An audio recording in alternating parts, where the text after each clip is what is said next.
Hello বন্ধুরা, দেখো সেই রাসের আর একটা ভিডিও নিয়ে চলে এসেছি। কিন্তু এখনও ভিডিও শেষ হয়নি। তোমাদেরকে বলেছিলাম না যে একটু একটু করে আমি ভিডিও নিয়ে আসবো। হ্যাঁ, তবে আজকেই শেষ। এই দেখো সেই রাসের আর একটা ভিডিও নিয়ে তোমাদের কাছে চলে এলাম। এটাও একটা প্যান্ডেল দেখতে গিয়েছিলাম আমি, ওই ডাইহাটি একটা প্যান্ডেল। সেখানে গিয়ে দেখলাম প্যান্ডেলটা খুব সুন্দর, পাতি দিয়ে দিয়ে তৈরি করেছে প্যান্ডেলটা।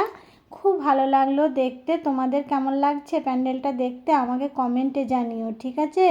আর ভালো লাগলে কিন্তু একটা লাইকও করে দিও, ঠিক আছে? দেখো, এই দেখো প্যান্ডেলটা দেখো কত সুন্দর করেছে, তাই না? হাতের কাজগুলো খুব সুন্দর, খুব সুন্দর। আর এগুলো না, মূর্তিগুলো মাটির।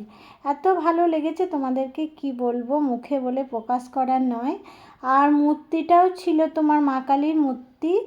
দেখো কত সুন্দর পাতি দিয়ে দিয়ে ছাউনিটা করেছে, এত ভালো লাগছিল কি বলবো। তারপরে দেখো একটা সামনেই ছিল একটা পক্ষীরাজ ঘোড়া, সাদা রঙের। কি ভালো লাগছিল, তাই না? অনেক মেয়েরাই তো স্বপ্ন দেখে পক্ষীরাজ ঘোড়ায় চেপে রাজকুমার আসবে আর ওদেরকে নিয়ে যাবে, তাই না? তোমরাও নিশ্চয় দেখেছো। তারপরে দেখো এই পুতুল বিক্রি করছে, মানে প্রচুর মেলা বসেছিল তো, তাই আমি একে জিজ্ঞাসা করলাম যে দিদি পুতুলের দাম কত? তা বলছে 120 টাকা। একটা নিয়ে যান, একটা নিয়ে যান আমাকে বলছে। আমি বললাম যে না গো, আর তো পুতুল খেলার লোক নেই, আমার মেয়ে তো বড় হয়ে গেছে, তাই আর নিলাম না।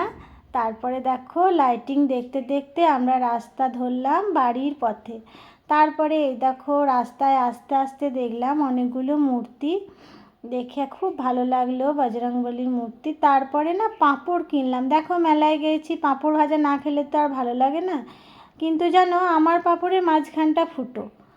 তা কি বলবো, ফুটো পাঁপড়। তা হোক, নিয়ে নিলাম, খেয়ে নিলাম। তারপরে ট্রেন চলে এলো।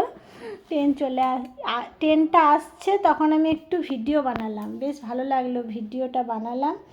তারপরে ট্রেনে চেপে বাড়ি চলে এলাম। সবাই ভালো থেকো, সুস্থ থেকো, সাবধানে থেকো। আবার আসবো, টাটা।